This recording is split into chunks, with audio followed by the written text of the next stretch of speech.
మొన్న రీసెంట్గా రిలీజ్ అయింది ఆ కల్కి పోస్టర్ అనేది. మేము ఎక్స్పెక్ట్ చేసింది 1 అయితే అది 10 లెక్క ఉంది. మేము అసలు ఎక్స్పెక్ట్ చేయలేదు ప్రభాస్ నుంచి ఇంతగానం మేము వెయిట్ చేస్తున్నాం ఈ కల్కి మూవీ కోసం.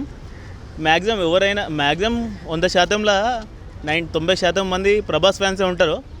ప్రతి ఒక్కరు ఆ సినిమా కోసం వెయిటింగ్ చేస్తుంటారు. లాస్ట్ మూవీ పోయిందని కాదు, చాలామంది ఎక్స్పెక్టేషన్కి రీచ్ కాలేదు. ఇవి వచ్చే కల్కి మూవీ మాత్రం ఇక ఫుల్ బ్లాక్ బస్టర్ అయిపోవాలని చెప్పి ఇక ఫ్యాన్స్ అందరు కోరుకుంటారు. ఇక అందులో మేము ఒకరం. అంటే ఏ విధంగా ఉంటుంది అనుకుంటారు? బాహుబలి రీచ్ అయితే అంటారా? బాహుబలి మించిపోతుంది కల్కి. అంతే అంటారా?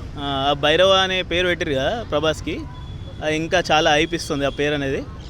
ఇక రాజేశ్వరం ముందే ప్రభాస్ అంటేనే రాజేశ్వరం, ఇంకా భైరవ్ అనే పేరు ఇంకా హైప్ ఇచ్చేసింది. ఇక కల్కి మూవీతో ప్రభాస్ ఇక ఫుల్ 10/10 కాదు 100/10 అయిపోతుంది. దాని ముందు రాజేశ్వర పోస్టర్ రిలీజ్ చేశారు కదా, అది ఎలా ఉంది? అది కూడా చాలా మించిపోయింది, జబర్దస్త్, చాలా బాగుంది. ఫ్యామిలీ ఎంటర్టైనర్ అనుకుంటాను, లేదంటే ఏంటి సేమ్ ఎలా వస్తుందా రాజేశ్వర? బాగుంటుంది. నాకు గెలిచిన కాడికి ఎక్స్పెక్టేషన్స్ మించే వస్తుంది జబర్దస్త్.